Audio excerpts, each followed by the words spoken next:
Now, I'm particularly interested in what Dr. Weaver said about the attitude of the family to children, because we have an absolutely extraordinary attitude in our culture and in various other cultures, high civilizations, to the new member of human society. Instead of saying frankly to children, how do you do, welcome to the human race, we are playing a game, and we are playing by the following rules. We want to tell you what the rules are so that you'll know your way around, and when you've understood what rules we're playing by, when you get older you may be able to invent better ones. But instead of that, we still retain an attitude to the child that he is on probation. He's not really a human being. He's a candidate for humanity. And therefore, to preserve the role of parent or to preserve the role of teacher, you have to do what they do in the Arthur Murray School of Dancing, which is that they string you out. They don't tell you all the story about dancing, because if they tell you, you'll learn in a few weeks and go away, and you'll know it. But instead, they want to keep you on. And in just this way, we have a whole system of preparation of the child for life, which always is preparation and never actually gets there. In other words, we have a system of schooling which starts with grades. And we get this little creature into the thing with a kind of, come on, kitty, kitty, kitty, and we get it always preparing for something that's going to happen. So you go into nursery school as preparation for kindergarten. You go to kindergarten as preparation for the first grade. And then you go up the grades till you get to high school. And then comes a time when maybe if we can get you fascinated enough with the system, you go to college. And then when you go to college, if you're smart, you get into graduate school and stay a perpetual student and go back to be a professor and just go round and round in the system. But in the ordinary way, they don't encourage quite that. They want you after graduate school or after graduation, commencement as it's called, beginning, to get out into the world with a capital W. And so you know, you've been trained for this and now you've arrived. But when you get out into the world at your first sales meeting, they've got the same thing going again, because they want you to make that quota. And if you do make it, they give you a higher quota. And come along about 45 years of age, maybe you're vice president. And suddenly it dawns on you that you've arrived. With a certain sense of having been cheated, because it is just the same as life feels the same as it always felt. And you are conditioned to be in desperate need of a future.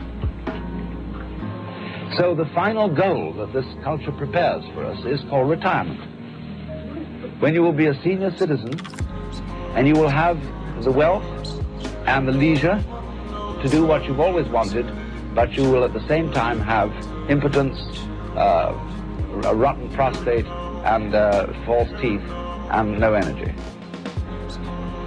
So the whole thing, from beginning to end, is a hoax. And furthermore, some other aspects of the hoax, just for kicks. You are involved, by and large, in a very strange business system, which divides your day into work and play. Work is something that everybody does, and you get paid to do it because nobody could care less about doing it. In other words, it is so abominable and boring that you can get paid for doing it. And the object of doing this is to make money. And the object of making money is to go home and enjoy the money that you've made. When you've got it, you see, you can buy pleasure. And this is a complete fallacy. Money never can buy pleasure, because all pleasures depend upon not putting down a symbol of power, money, but upon disciplines. In other words, now in Sausalito, where I live, we have pier after pier full of fine boats, motor cruisers, sailing boats, all sorts of things, which nobody ever uses, because they've been bought on the falling for the ad line that if you buy this thing, you will have pleasure, you will have status, you will have something or other. But then they suddenly discover that having a boat requires the art of seamanship, which is difficult but rewarding. Therefore, nobody has time for it, and all they do with the boats is have cocktail parties on them at the weekend. And in myriads of ways, you see, you go home, we're the wealthiest people in the world, and you would think that having earned your money and go home, you would have an orgy and a great banquet and so on, but nobody does. They eat a TV dinner, which is just a warmed-over airline food, and then they spend the evening looking at an electronic reproduction of life, which is divided from you by a glass screen. You can't touch it, you can't smell it, it has no color, except maybe if you're very wealthy it has color. But by and large it doesn't, and you look at this thing, and you have a strange feeling, you see, that the whole procession of grades that was leading to something in the future, to that goody, that gorgeous, voluptuous goody that was lying at the end of the line, it never quite turns up. And this is because from the beginning, we condition our children to a defective sense of identity. And this, I think, is the most important feature in the whole thing, that a child grows into our culture, and as I repeat, this is not only Western culture, it's equally true in Japan, an area of which I can speak with some first-hand knowledge. We condition the child in a way that sets the child a life problem which is insoluble, and therefore attended by constant frustration. And as a result of this problem being insoluble, it is perpetually postponed to the future, so that one is educated to live in the future, and one is not ever educated to live today. Now, I'm not saying that, you know, the philosophy of carpe diem, let us drink today for tomorrow we die, and not make any plans.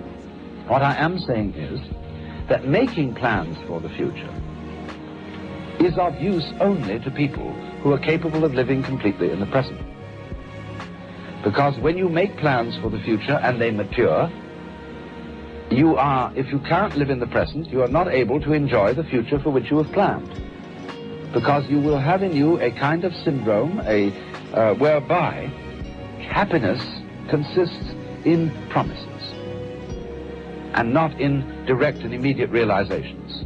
So long as you feel that tomorrow it will come. See, on a dollar bill, it always says promise to pay. It's a promissory note. And nobody ever can come across, because the promise is tomorrow, and if we say in common speech, tomorrow never comes.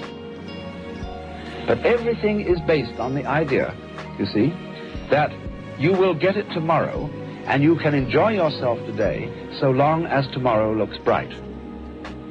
But Confucius once said, a man who understands the Tao in the morning can die contentedly in the evening. That is to say, if you have ever lived one complete moment, you can be ready to die. You can say, well, that was it. That was the good. That I've had it. You see? But if you never live that complete moment, death is always the guy who comes into a bar at 2 o'clock in the morning and says, time, gentlemen, please. And you say, oh, please, one more drink. Not yet. Because you haven't really had the feeling that you ever had it, that you ever got there. Now then, the main factor in this kind of conditioning seems to me to be, as I said, the way in which we give children a sense of identity. And in this respect, we do something extraordinarily odd. We define a person. Consider this for a moment, this word person. Harry Emerson Fosdick once wrote a book called How to Be a Real Person. And this, in translation, means how to be a genuine fake. Because the word person means a mask. The persona, the mask worn by actors in Greco-Roman drama, which was a megaphone-mouthed mask so that through which per sona the sound goes. And so at the beginning of a play script, you will see the dramatis personae, the persons of the drama, that is to say, the list of the masks that the actors are going to wear. But the word has so fallen from its original use that to be a person has come to mean your real identity, your true, sincere, honest self, the person. And we say of someone then, he's a real person. That means he's genuine. But we have confused, you see, the individual organism with the person, with, that is to say, its role. And we have defined the role of the person in such a way that it condemns everybody so defined to perpetual frustration. Now, how is this so? When you are a child, your parents, your peers, your teachers, your uncles and aunts are very anxious to define you. And what they are going to tell you is that you are a free agent. You are responsible. That is to say, you are an independent first cause. You are an origin of actions and thoughts and feelings. And we can praise you or blame you for what you do. And above all, we require of you that you love us. You love your parents, you love your brothers and sisters. As Fred said, a child is not allowed to say, to let that baby sister go back where it came from, because that is not nice. All nice children love their brothers and sisters and their parents. Not, of course, because we tell you to do so, but because you would want to do it yourself. You see now here what's going on. You are required and commanded to do certain things which will be appreciated only if you do them voluntarily. Now, you see, when your identity is defined by society, you cannot resist it. You don't have the knowledge, you don't have the wisdom, you don't have the resources to understand that something's being put over on you. You cannot but help believe the definition of you as a free agent. But you believe yourself to be a free agent as a result of not being free.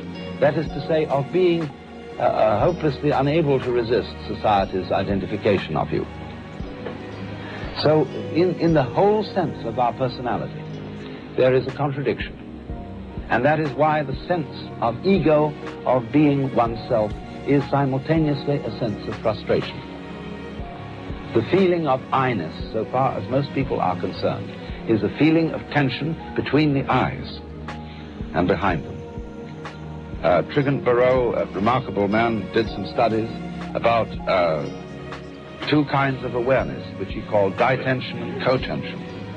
Ditentive is the normal kind of awareness that we have, of being a skin-encapsulated ego, of being separate from the environment, and of confronting an external objective world, of which we are the independent observer. And this myth, he said, goes hand in hand with a physical state, which is a state of tension between the eyes. Then he defined cotension as another form of awareness, which you might call a certain kind of openness, in which you realize that the external world is just as much you as anything inside your skin, and that you are not something that comes into this world on probation and doesn't really belong.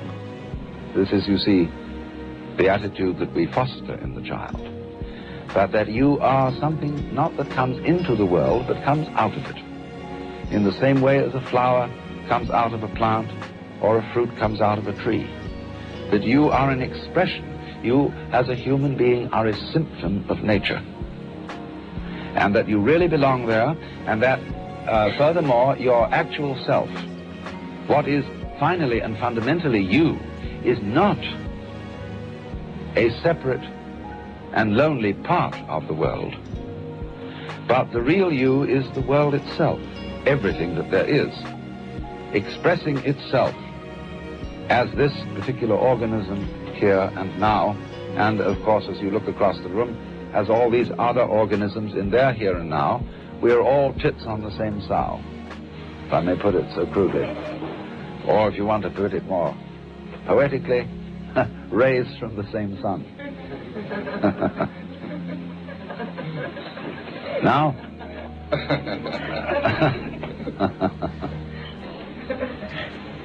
now, children very often ask their parents, you see, as a result of having been given this funny sense of identity, Mommy, who would I have been if my father had been someone else? This is a very common child's question, because the child gets the message from the parents, using the English language, the French language, the German language, or whatever, that I am somewhat in my body. You gave me my body, but who am I to whom this was given? You see? You can say to a girl in our culture, darling, you're absolutely gorgeous, you're so beautiful. And she says, how like a man, all you think about is bodies. I may be beautiful, but that's my parents gave me my body. But I want to be admired for myself and not for my chassis. And this poor girl is a chauffeur. She's alienated from her body. And she doesn't take any credit, doesn't assume any responsibility for being what she is physically, and this is, of course, as much true of men as of women. It is a common cultural attitude. We say, I have a body. We don't say, I am a body. We feel a very sharp distinction, in other words, between our consciousness, which is a kind of focused attention, together with all those actions that we are able to perform voluntarily,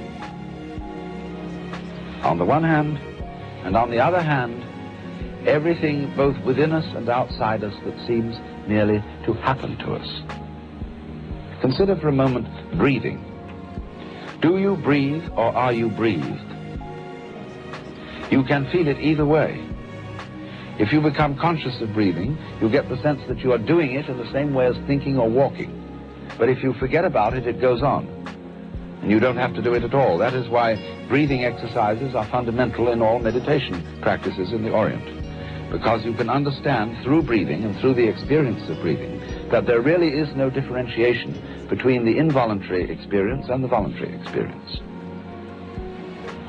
But when you set up game rules whereby you identify all that you do voluntarily with you and all that happens involuntarily with the other, with what happens to you, and then you put a gulf between these things, not realizing, and this is the secret that is never given away, that self and other are inseparable. Just in the same way that the front and the back of a coin are different but identical. There's all one coin. So in exactly the same way, the experience of self and the experience of other are mutually necessary.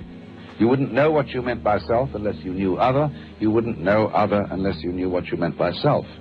They are therefore polarities, like north and south pole of a magnet. They're inseparable.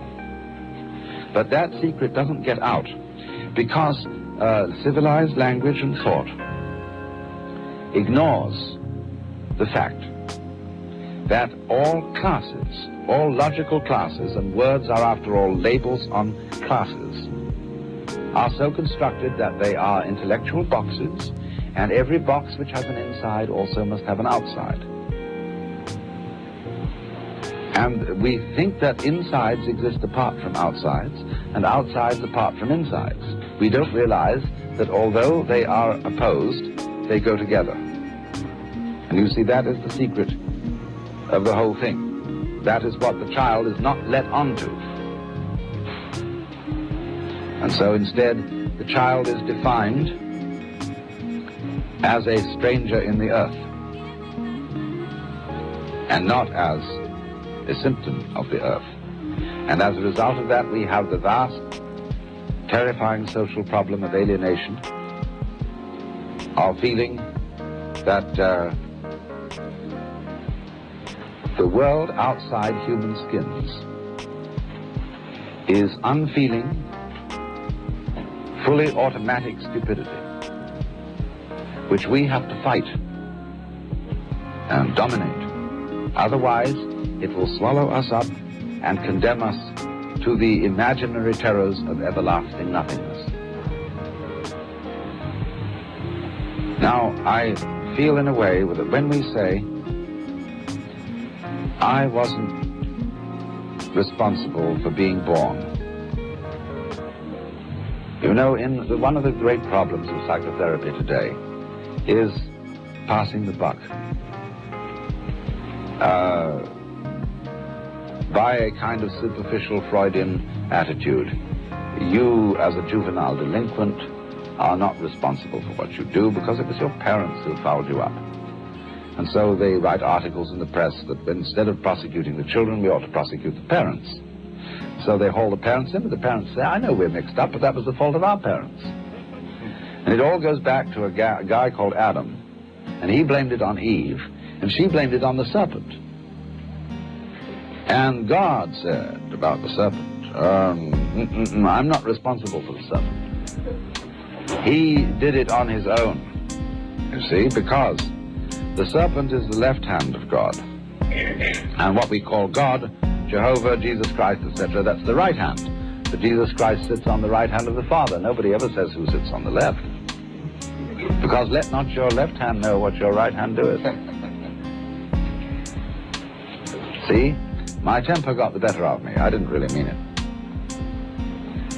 My lusts got the better of me. I'm really not responsible for them. They were given to me.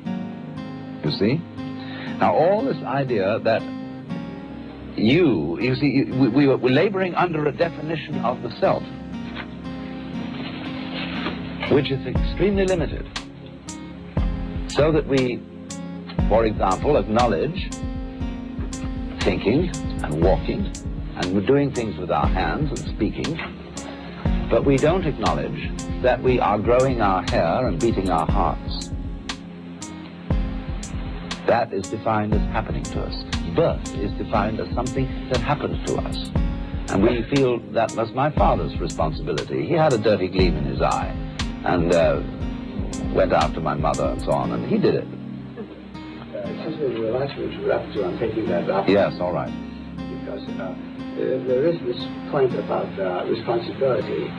And one way of looking at it is that we are really not responsible for what happened to our past. We are responsible for what happened to us beginning right now. Yes. But we're not responsible for what happened to us before. No, but you see, I feel this is a hoax. So I'd like to hear you talk. You see, look, let's suppose now that we'll follow the theory of those astronomers who maintain that the universe is not a steady state thing, but there was an enormous bang billions of years ago, and from this bang all the galaxies were thrown out into space.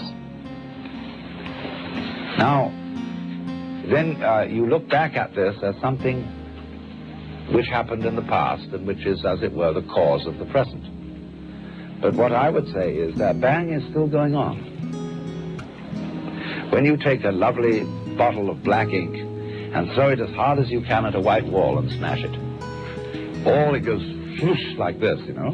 And in the center it's dense, but on the out fringes it has all kinds of interesting curlicues.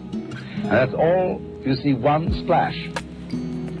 Now, in the same way, we are at the moment sitting in this room and talking and thinking. We are all the little curlicues out on the end of the original cosmic bang. We are it. We're not effects of it. Because to think that you are separate from the Big Bang is simply a matter of definition. It's a way of talking. We separate events from each other in order to measure them. That is to say, the notion that there are distinct things and distinct events in the physical world is a calculus. It is like pretending that a curve is a series of points. And so, in the same way, supposing you have a wiggle.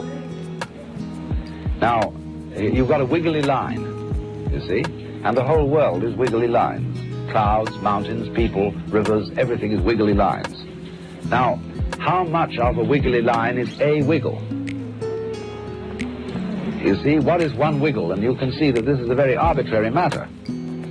So we see the more obvious wiggles in the world, and we define them as people. Each of you is a wiggle, and this wiggle is you. I'd like to talk about one wiggle. What about the wiggle of the child fighting to get out of the uterus through the birth canal and be born? Yeah. How do you view that in the general? Well, that's simply a repetition of the original explosion. Is he a participant right then and there? Of course. Or of course. Do you view this? This is a natural expression of the entire Earth. Yes, exactly. This is a repetition of the original explosion. Go, man. You see?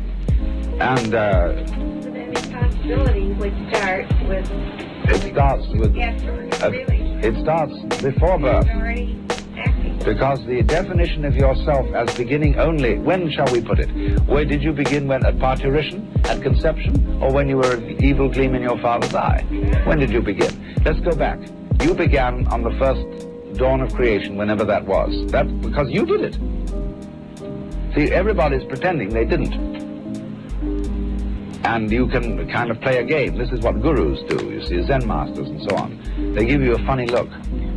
And you say, well, I have a problem. Please, teacher, I'm this little me, and I'm caught in this thing called life.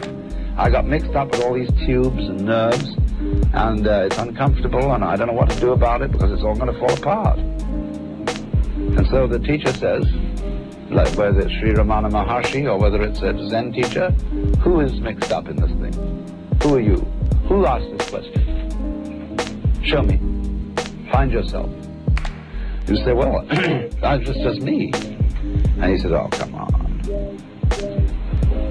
You? Don't make me laugh. See, so eventually the person feels very bugged because the teacher is calling his bluff. And you are not the Lord God in the Jehovah sense of Christianity, who is the cosmic technocrat, who knows all the answers to everything. But you are the Lord God in the Hindu sense, who is different, because the Hindu God doesn't know how he does everything, in the sense that he doesn't translate it into words. He can't explain it, because there's no point in explaining it. You open and close your hand without knowing how you do it, and yet you surely do it. But you can't put it into words how it happens, unless you're a physiologist. And then even so, it doesn't help you much to open and close your hand better than anybody else. See? So you do know how to do it, but you can't explain it. Because the thing, words are a very clumsy way of talking about something which from the standpoint of words and the standpoint of logic is a very, very complicated process. So if you ask Shiva how he dances the cosmos, he would say, I just do it.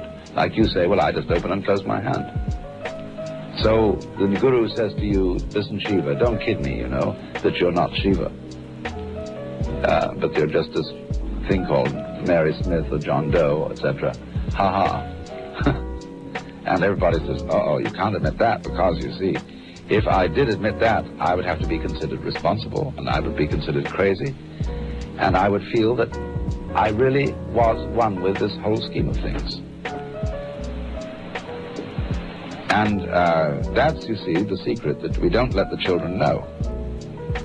In all, well, not in all, but in many cultures, initiation into manhood consists precisely in finding that out. They finally get around to saying to you, after all, you know, we've been pretending all this time that you were just this little boy or little girl, but now we're going to let you in on the real story. But not in this culture. That's the problem. In this culture, we do have an initiation into adult life called psychoanalysis. And everybody is ruined by education. And then, this can't be helped because they have to know all the conventions.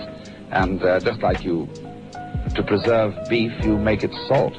And when you're going to cook it, you have to soak the salt out of it. So in the same way, to make a child a tolerable companion, you have to... yeah, it's going still. You have to be salted with education. Then when that mixes up all your natural instincts, you have to be psychoanalyzed in order to be straightened out and cured of your education, matured of your upbringing. But the difficulty is, you see, that the assumptions of psychoanalysis and of a good deal of psychotherapy in various types and schools do not include the insight that you are basically the works. They have, in other words, that's simply because, historically speaking, psychotherapy originated in the 19th century and therefore still carries on the 19th century assumptions about the nature of the universe. And all those 19th century assumptions about the universe were a put-down. They included the myth, you see, that the universe is actually blind energy. It is essentially stupid. And man's intelligence and man's values and man's consciousness are a fluke in the world. And so this myth is that the world, the man, in other words, is not a symptom of the world, like an apple tree is a symptom. An apple is a symptom of an apple tree. But man is a fluke, a kind of a joke, a chance. And that to be realistic and hard-headed and factual, in other words, a strong man, you must realize that you are caught in this trap and face the facts. So then, this, for the West at any rate, this 19th century philosophy of man's place in the world and his identity has become the most plausible common sense. In other words, people say they are Christians, they say they are Jews, they say they are Theosophists, Vedantists, Buddhists, etc., but they are not. Because they know in their heart of hearts, whatever they choose to believe, that the world is as described in the 19th century myth, because that's become our common sense. If people were Christians, they'd be screaming in the streets. They're not screaming in the streets. They'd be taking full-page ads. They'd be sponsoring TV programs about the tremendous urgency of this Christian bit, and they're not doing anything of the kind. A few Jehovah's Witnesses are doing it, but even they are fairly polite when they come to your front door. They show no urgency, really. So they don't believe it, because the plausible myth of our age is the myth of the fully automatic model of the universe, in which man is a fluke, and which he doesn't really belong. He's a chance operation, and when you're dead, and that's all there is to it. And that's so plausible that really almost everyone believes in it, without realizing that it is made out of whole cloth. It's nothing but a myth. It's a way of looking at things, a way of striking an attitude. But this is the powerful, powerful idea that governs our children, and that gives us our sense of basic identity, alienation, so that we live always in expectation of a future, which of course never happens.